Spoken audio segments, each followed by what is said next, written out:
Hello friend, global GK GS में आपका स्वागत है। आइए आज हम लोग फिर से 67वीं बीपीएससी का री एग्ज़ाम हुआ था, पुणे एग्ज़ाम हुआ था, इसके हम लोग क्वेश्चन का डिस्कशन करेंगे। पहला क्वेश्चन है, बिहार विधानसभा में अनुसूचित जाति के उम्मीदवारों के लिए कितनी सीट आरक्षित है? यानी एससी का, शेड्यूल कास्ट का कितना सीट बिहार विधानसभा में फिक्स है? उत्तर हो जाएगा आपका 38। कितना है? 38। अब आइए बिहार विधानसभा, कुछ हम लोग इसके बारे में जानकारी लेते हैं। पहले बिहार विधानसभा का गठन 20 जुलाई 1937 को हुआ था। यह आपका देश आज़ादी के पहले ही हुआ था और इस समय अनुसूचित जाति के लिए 38 जबकि अनुसूचित जनजाति के लिए 1 सीट आरक्षित की गई थी। और बिहार विधानसभा का प्रथम अध्यक्ष 25 जुलाई 1937 को राम दयालु सिंह बने थे। और बिहार विधानसभा के उस समय राज्यपाल यानी 1937 में राज्यपाल के रूप में डेविड शिफ्टन, क्या नाम है? डेविड शिफ्टन। और हम लोग बहुत ही चर्चित क्वेश्चन, जो उस समय बिहार के मुख्यमंत्री नहीं कहे जाते थे, प्रधानमंत्री के रूप में कहा जाता था, वो प्रधानमंत्री 1937 में यूनुस खान थे। कौन थे? यूनुस खान। और जब यह चुनाव हुआ था बिहार विधानसभा में 1937 में, तो इंग्लैंड का प्रधानमंत्री नेविल चेम्बरलेन थे। नेविल चेम्बरलेन, इंग्लैंड का प्रधानमंत्री नेविल चेम्बरलेन, जबकि भारत का गवर्नर जनरल लॉर्ड लिनलिथगो 1936 से 43 इनका कार्यकाल था। लॉर्ड लिनलिथगो का कार्यकाल 1936 से 43। चलिए अगला क्वेश्चन है, बिहार में पंचायत निकायों में महिलाओं को 50% आरक्षण किस वर्ष प्रदान किया गया? इसका उत्तर हो जाएगा 2006। यानी कि 2006 से पहले बिहार के जितने सारे पंचायत हैं, सभी पंचायतों में महिलाओं की सीट 50% नहीं बल्कि 33% थी। यानी 1/3 सीट आरक्षित होती थी। और यह आपको भारत के 73वां संविधान संशोधन, जब पंचायती राज यानी कि पंचायत संशोधन हुआ था, 73वां संविधान संशोधन के तहत, जो 24 अप्रैल 1993 को लागू हुआ था, उस समय से चला आ रहा था।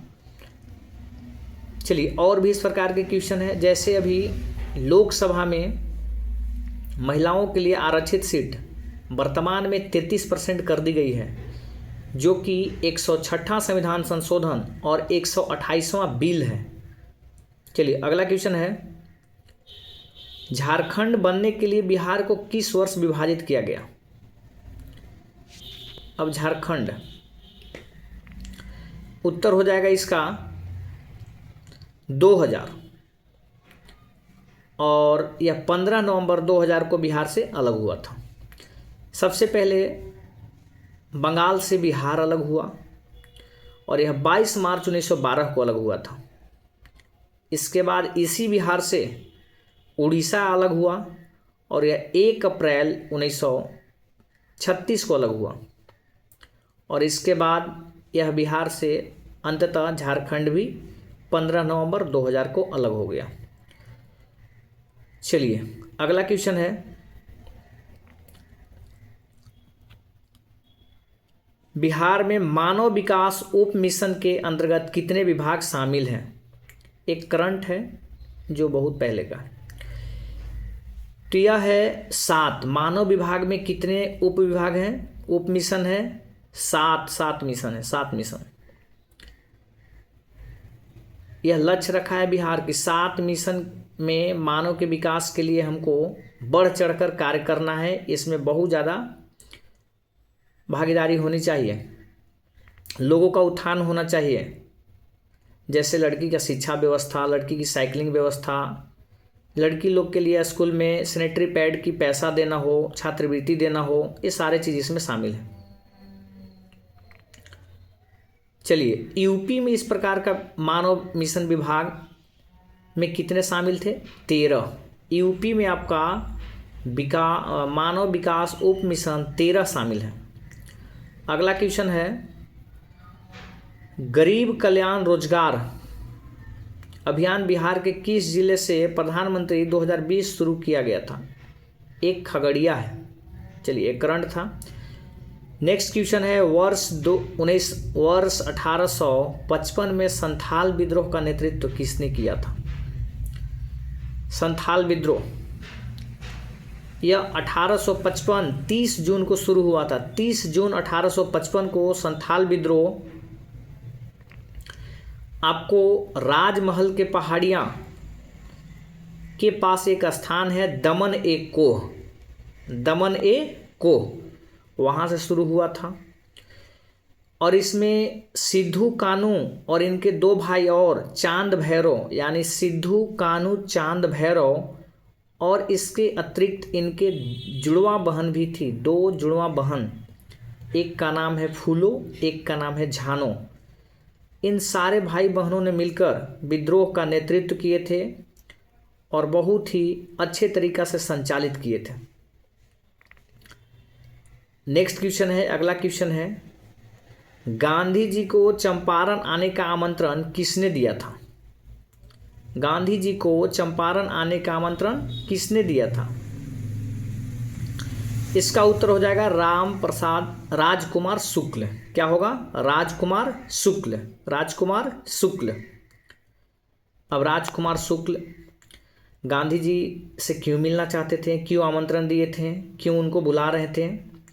सबसे पहले राजकुमार शुक्ल पश्चिमी चंपारण के बिहार के रहने वाले हैं और यह बहुत ही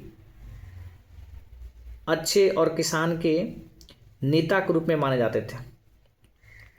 राजकुमार शुक्ल पश्चिमी चंपारण के किसानों को दशा स्थिति इनसे देखा नहीं जा रहा था और इन्होंने अपने से बहुत प्रयास किए, लेकिन इनका ऐसा मानना था कि अगर गांधी जी इनका साथ होते तो कुछ और भी कर पाते। इसीलिए राजकुमार शुक्ल ने जब कांग्रेस का अधिवेशन, लखनऊ अधिवेशन 1916, जिसका अध्यक्षता मजमूदार कर रहे थे, लखनऊ अधिवेशन का अध्यक्षता NG मजमूदार, इसी अधिवेशन में राजकुमार शुक्ल की मुलाकात महात्मा गांधी से हुई और महात्मा गांधी को अनुरोध किए, आमंत्रण दिए, रिक्वेस्ट किए कि चंपारण आइए और यहाँ का दशा स्थिति किसानों का देखिए। इनके बातों से प्रभावित हुए और महात्मा गांधी अंततः चंपारण आने का प्रयास किए और महात्मा गांधी बिहार के प्रथम जिला मुजफ्फरपुर में पैर 10 अप्रैल को रखे थे और इसके बाद पश्चिमी चंपारण में 15 अप्रैल 1917 को पहुँचे। 15 अप्रैल 1917 इन्होंने भी वहाँ किसानों को दशा स्थिति देखकर बहुत ही दुखित हुए। बहुत इनको किसानों से लगाव था। वहाँ पर एक प्रथा चल रही थी, तिनकठिया प्रथा, तिनकठिया व्यवस्था। इस व्यवस्था में किसानों को न के बराबर लाभ, जबरदस्ती किसानों से 20 कट्ठे खेत में से 3 कट्ठा पर नील की खेती करना होता था। यानी आपके पास अगर 20 कट्ठा खेत है तो उसमें से 3 कट्ठे खेत पर आपको मन न भी हो फिर भी खेती करनी है नील की। इस प्रथा को ही तिनकठिया प्रथा कहा जाता था। और इस तिनकठिया प्रथा में आपके जो नील की पैदावार हुई, नील की जो उपज हुई, यह आपको बहुत ही कम दामों पर, पैसा नहीं मिलेगा इसको, न के बराबर पैसे में ज़बरदस्ती आपसे किसानी करवाने के बावजूद भी आपका नील अंग्रेज़ों लोग कम पैसे पर अपने बाज़ारों में जाकर बेचा करते थे।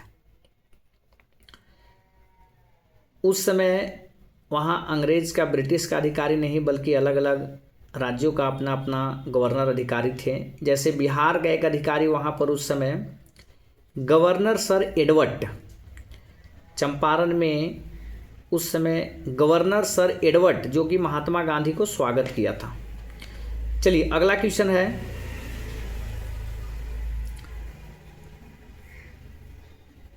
बोध गया में किसे ज्ञान प्राप्ति हुई थी? बोध गया में किसे ज्ञान प्राप्ति हुई थी? उत्तर है गौतम बुद्ध। किनको? गौतम बुद्ध को। अब आइए गौतम बुद्ध के बारे में कुछ जानते हैं। गौतम बुद्ध के बचपन का नाम सिद्धार्थ है। क्या नाम है? सिद्धार्थ। इनके गुरु का नाम अलार कलाम है और एक और भी इनका शून्यवाद का गुरु रुद्रकमा पुत्र थे। गौतम बुद्ध के माता का नाम महामाया जबकि पिता का नाम सुदोधन है और इनका एक लड़का, इनके एक बेटे जिसका नाम राहुल है। गौतम बुद्ध के विमाता यानी मौसी का नाम प्रजापति गौतमी पड़ेगा, जिनका लालन पालन भी प्रजापति गौतमी ही किए थे गौतम बुद्ध का। गौतम बुद्ध ज्ञान के प्राप्ति के लिए 29 वर्ष की अवस्था में घर से निकल पड़े और 6 वर्ष के कठिन तपस्या के बाद इनको ज्ञान की प्राप्ति बोधि वृक्ष गया में हुआ था। अंततः गौतम बुद्ध 80 वर्ष की अवस्था में चुंद नाम के व्यक्ति के द्वारा एक शुकर खिलाया गया था, जिससे इनका मृत्यु कुशीनगर उत्तर प्रदेश में हो गया था। ऐसे गौतम बुद्ध अपना पहला उपदेश सारनाथ में दिए थे, जबकि सबसे ज़्यादा उपदेश श्रावस्ती में दिए थे। चलिए और भी है। अगला क्वेश्चन, 1913 में पटना में अनुशीलन समिति की एक शाखा की स्थापना किसने की? आंसर होगा सचिंद्रनाथ सन्याल। सचिंद्रनाथ सन्याल। अब आइए अनुशीलन समिति। अनुशीलन समिति की स्थापना 1902 या 3 में पी मित्रा के द्वारा हुआ था। पी मित्रा जो कि एक बैरिस्टर थे कलकत्ता का। यह एक गुप्तचर संस्था थी। अनुशीलन समिति कैसा संस्था थी? गुप्त संस्था। इस प्रकार से बिहार में इनका स्थापना सचिंद्रनाथ सन्याल किए, जबकि ढाका में अनुशीलन समिति का स्थापना पुलिन दास किए। कौन किए? पुलिन दास। अगला क्वेश्चन है, बिहार समाजवादी पार्टी 1931 का गठन किन्होंने किया? इसका उत्तर हो जाएगा फूलन प्रसाद वर्मा और जयप्रकाश नारायण।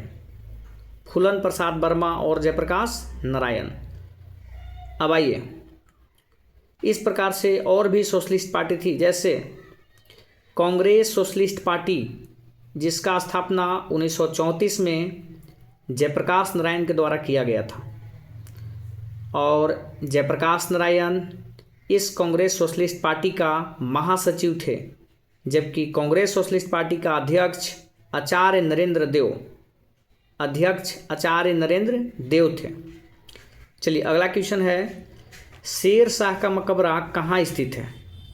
शेर शाह का मकबरा कहाँ स्थित है? यह आपको बिहार के सासाराम में पड़ेगा, जो रोहतास जिला में है। बिहार के सासाराम में। शेर शाह एक अफगान शासक थे। इनको बचपन का नाम फरीद खां है और शेर शाह अपना मकबरा स्वयं शुरुआत किए थे। अपना मकबरा बनाने का शुरुआत अपने जीवन में ही करना स्टार्ट कर दिए थे, शुरू कर दिए थे, लेकिन यह मकबरा पूरा नहीं कर पाए और इनके मकबरा का पूरा इनके लड़का, इनके बेटा इस्लाम शाह ने किया।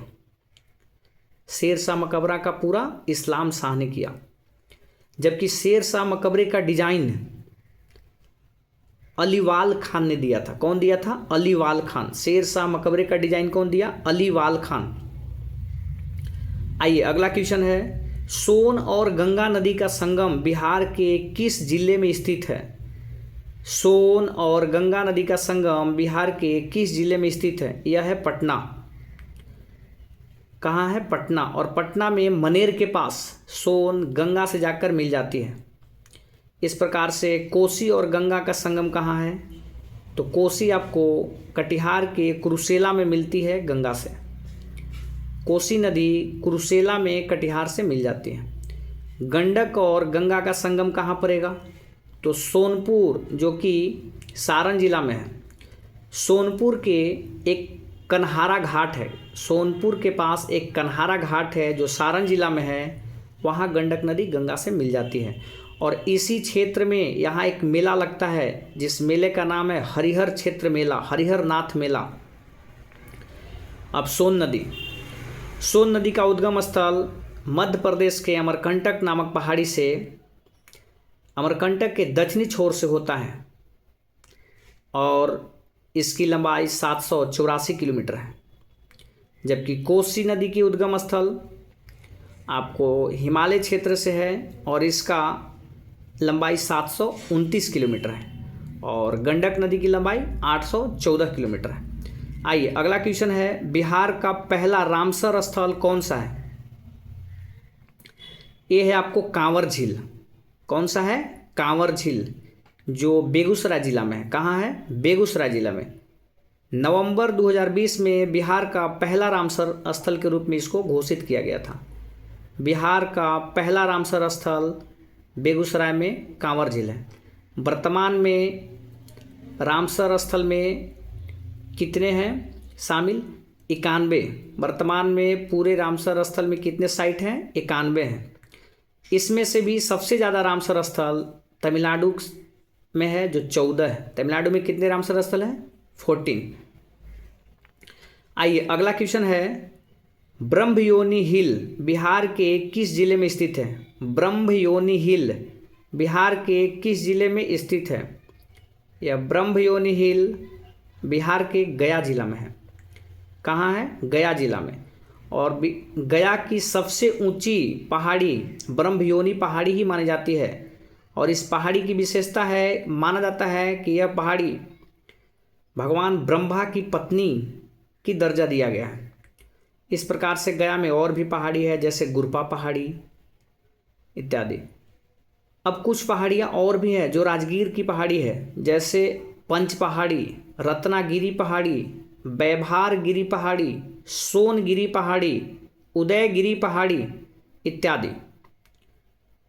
चलिए तो आज की कार्रवाई यहीं तक। और कैसा लगा वीडियो कमेंट में ज़रूर बताएं। थैंक यू, धन्यवाद।